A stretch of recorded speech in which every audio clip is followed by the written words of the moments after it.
Hello everyone, welcome back. I thought that today we would do a comparison of different types of paper. So I'm going to be using my usual one pencil, which is a General's Peel and Sketch Sofft. We're going to be using a blending stump. This is a number 3. It doesn't really matter what number you have. I'm going to be using a soft tool. I've already got charcoal on there from my fingers, but that's fine, it is new. And I'm going to be using my usual Tombow Mono eraser, the round small. I've got a piece of sandpaper. I've got my kneaded eraser, which is always great to have a little lid to be able to make charcoal powder from my pencil. And then we're going to be comparing all of these papers. So I can't fit them all on my desk, but I'm going to do my best to try and compare some of them. I have 2 pastel papers. This is a Canson pastel paper. It is a 30% cotton. It has a texture on the one side and it is relatively smooth on the other. This is supposed to be the right side, the textured side. We have Pastelmat. This is an expensive 360 gram paper, but it's beautiful. This is a light gray. You can see that the back is white. So those are the 2 pastel papers that we will be comparing, and I'm trying to get them as far to the edge of my recording as I can, moving it over, making sure that it's all in the video. Then I have Strathmore Toned paper. This is a very, very thin paper. Still not quite sure how I feel about it, just due to its thinness. But I love the fact that it's toned. This is a Canson 1557. This is my go-to paper for just about everything, including drawing. Hahnemühle Bamboo, beautiful paper, natural and gorgeous for all sorts of mediums. Then we have Fabriano Draw, which is slightly creamier than the Canson 1557. So if I want a very, very stark black and white, I go for the Canson 1557. We have Bristol, which is white, very, very smooth, very unforgiving, used mainly for ink, however also for charcoal. Then we have Canson XL Watercolour paper. This is a 300 gram, very, very good for watercolor. We're going to test it out, our pastel, and see how it stacks up. Not pastel, my apologies, charcoal. So I'm going to try and get them all sort of lined up together in one sort of row here, and we're going to be doing the same thing across all of them, hence my trying to get them lined up, but also making sure that they are properly in the tutorial or the video or whatever you want to call it, so that you can see what happens on each of them. So I'm going to sand my pencil, and this is just to make some charcoal powder. You can see that a bit is splintered off. I'm getting close to the edge of where I should really be peeling it back to manage or get a better point, but for this exercise we'll use it as it is. So I have now,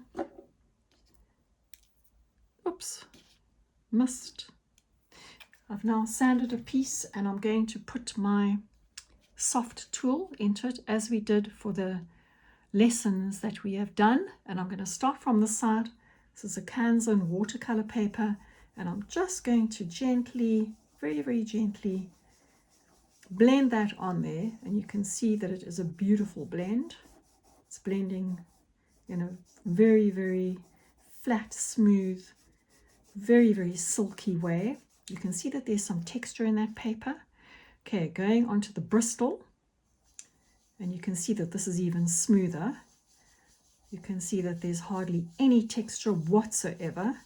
In fact, the texture that would be coming out of this would be from the tool, the Sofft tool, but you can see how little texture there is in that and how smooth that is. This is the Bamboo, Hahnemühle. You can see that it immediately grabs the charcoal. Very, very beautiful. And there is a texture in this paper. So you can see that the charcoal is picking that up and it's pulling it into the sort of, what would one call it? It would be the sort of bottom part of the paper, the same as what it did here. So the texture, the top filaments, for want of a better word, that are showing on this paper won't grab it, but it will go into the bits that are sitting lower than those filaments. So this is the Canson 1557. Very, very smooth. This paper is gorgeous. It does have a bit of texture, but you can see how beautiful that is, how silky smooth that is working on this paper. So this is my go-to paper, as I said before, with regards to a stark black and white. The reason I don't use the Bristol is because it's very unforgiving. It doesn't allow you to make too many mistakes. It saturates very, very quickly, and when you try to pull the charcoal out, it has grabbed it already. So I find that extremely unforgiving. This is the Strathmore Toned paper. Very, very beautiful, but as I said at the beginning, very, very thin. It is used by many artists though, so I am definitely going to be pursuing that. And this is Pastelmat. Pastelmat has a sanded effect, and you'll see immediately the difference between these papers and blending out the charcoal on here. It's grabbing the tool because of the sanded effect, and it also destroys it quite quickly. You can see that I have got a very sort of dark in the middle where the soft tool went down on it, and you can see that it has grabbed it and pulled it into that sanded paper in a huge way. Then if we go over to the pastel paper, Canson, this is a 30% cotton, and it's beautiful. Also comes in tones a little bit thicker than the Strathmore, in fact quite a lot thicker than the Strathmore, but you can see that honeycomb texture that this paper is known for. You can see it coming through as I blend, but also silky smooth, very, very beautiful to work on. So let's see how these stack up to the actual pencil itself. Just trying to line them up so that they are kind of in a row. So if I work on the Canson watercolor paper, and I'll just do a light, very, very light application of this charcoal, you can see that it grabs it, you can see that there's texture. If I put more pressure on it, you do get a nice dark tone. Bristol touching the paper, you can see that the charcoal is creating the texture. The paper is very, very smooth. It feels almost like plastic. And then putting the pressure down on it, and you can see that it looks very, very smooth indeed.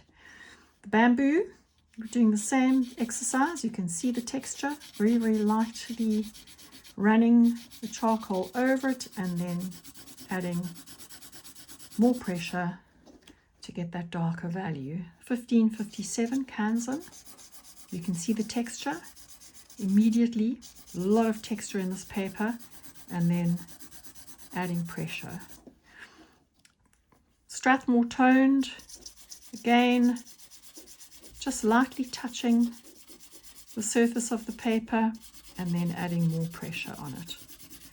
Just want to move this out of the way because you can see that this paper has absorbed moisture because it's no longer flat.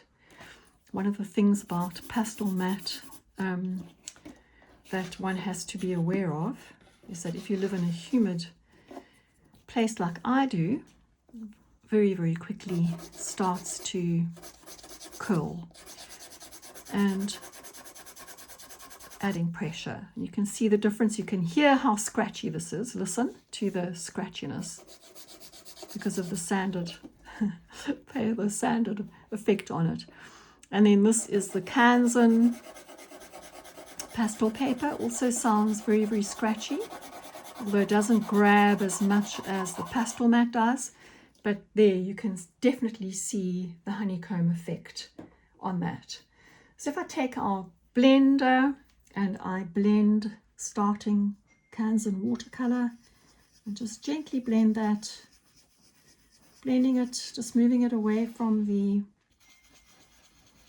corner of that paper that's underneath it and moving down into the darker value, and you can see how beautiful that is.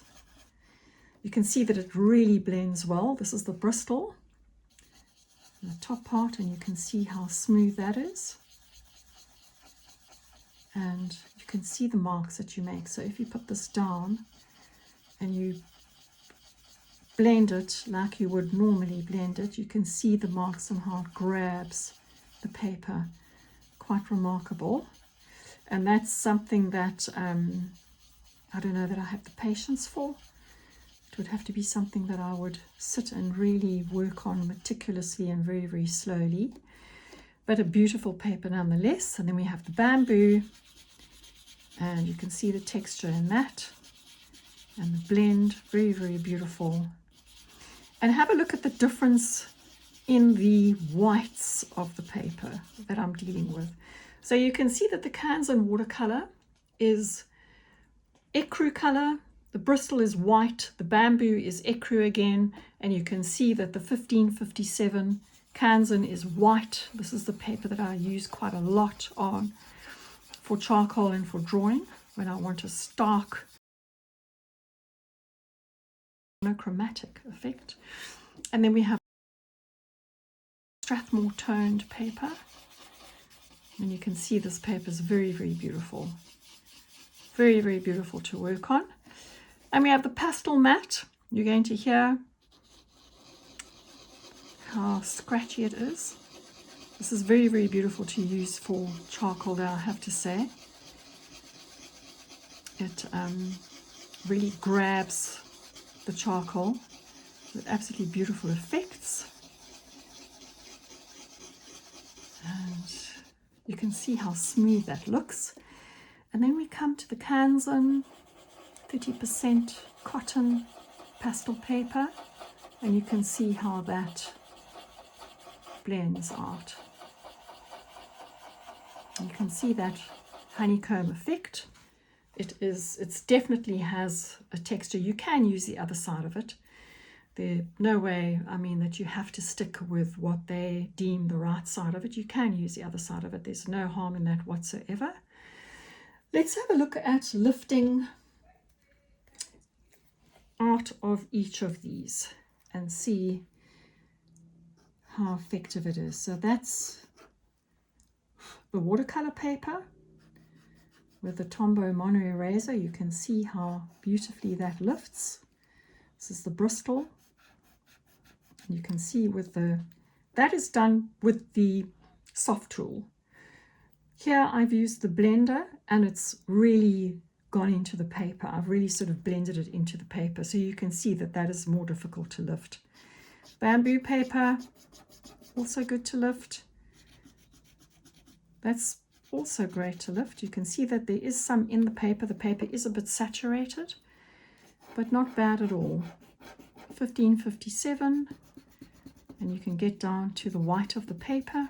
There's just a little bit saturated from the blender, so you can see the difference between using a blender and using a Sofft tool. The Strathmore Toned, you can get down to the paper without there being any saturation from the charcoal. Pastelmat, this is a Sofft tool, which is what is used on Pastelmat with pastels. And you can see that we managed to get down to the paper on that. And with the blending stump, there is some saturation. This is the Canson pastel paper, 30% cotton. And you can see that we are getting down to the paper very, very easily. Even on this darker tone where I used more pressure, we have got down to the paper. So that, I would say, is brilliant. So I just wanted to show you the difference between the papers. I want you to know that there are different papers that can be used for charcoal, and for you to investigate and try them out and decide for yourself which you prefer and what for you is the best paper for what you are pursuing to draw. Yeah, in your charcoal journey. If I use my kneaded eraser and I pull out on the watercolor, it works. It doesn't work as well as the mono eraser, obviously, because that is very, very direct and you can add a lot of pressure, whereas obviously with a piece of kneaded eraser you can't add a huge amount of pressure because it does collapse. But if I look at this and I keep going over this piece of bamboo paper, I can remove quite a bit of it. 1557 works well, especially for those beautiful backgrounds where you want them to be out of focus. There, not so much, because the paper is more saturated from the blending stump pushing the charcoal into the paper. And the Strathmore Toned can get down to the original color. Yes, you can, after a couple of good wipes and pressure on it. Pastelmat. Let's see, this is, so that's been pushed into the paper and I'm struggling to lift that with the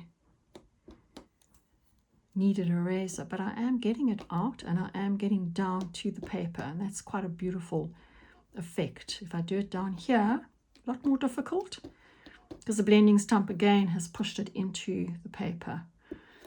If I work on this Canson paper, I am lifting it out and lifting it out here, a little bit of pressure on it and a couple of times, but it is coming out. So have a look and see. There are so many papers. I do believe that Strathmore Toned does come in a sort of a tan color, which I'll probably be buying because I do like that color, especially for charcoal. The Canson watercolor paper, gorgeous to use, 300 grams, can take a big beating. Bristol, very unforgiving, purely because it is very, very smooth. Feels like plastic to the touch. Hahnemühle Bamboo, beautiful, feels almost sort of cottony. Very, very lovely paper. Oh, we left out the Fabriano drawer. My goodness, that slipped right under there. Let's do this. So we're just blending very, very carefully on here. And you can see that there's a little bit of texture. And it is really blending beautifully. So that's good. And we're going to do the same thing with the pencil. We're going to do a light touch. And then more pressure. And we're going to take the blending stump, blend it. Little round motions is what I like to use because you get a far smoother blend. And again, over where we've put a bit more pressure, and that's working really well. You can see the texture in the paper. If we do the same exercise with a Tombow, that's worked well. Over here, a bit of pressure, a bit more saturated here, but we are getting down to the paper. If we use the kneaded eraser, that's not really lifting. One would have to work at that quite a bit to get that to lift. So one would assume that here it would be the same. So that's interesting because that has gone into the paper. There you can see more so than what the 1557 has on the Canson side. So this is the Canson 1557. You can see the different, these are both drawing papers. Two different manufacturers obviously, but you can see the difference in the color. They're both the same weight, and this white gives you a much nicer contrast if you want to go for a really monochromatic look. Strathmore Toned, beautiful. We have the Pastelmat. The only thing about the Strathmore Toned paper is the weight of it. It's very thin and flimsy. Almost feel like one needs to attach it to a board first before one starts drawing. And the Pastelmat has worked extremely well. Very good for charcoal. Very lovely, but very expensive. So one needs to know what within one's budget what works best for you. Canson pastel paper, 30% cotton. Very pretty. Many different tones that one can buy. Yeah, and then what I've used is the kneaded eraser, a General's Peel and Sketch charcoal, soft charcoal pencil, a blending stump, a 0 mono eraser round, and a Sofft tool with a rounded end sponge. So I do hope that this has helped you. I do hope that this has given you some sort of idea as to what sort of paper you will be trying out or to buy, because obviously these come in pads, and one needs to buy the whole pad obviously to be able to try it out. So hopefully this gives you some sort of an idea as to what you would like to try next.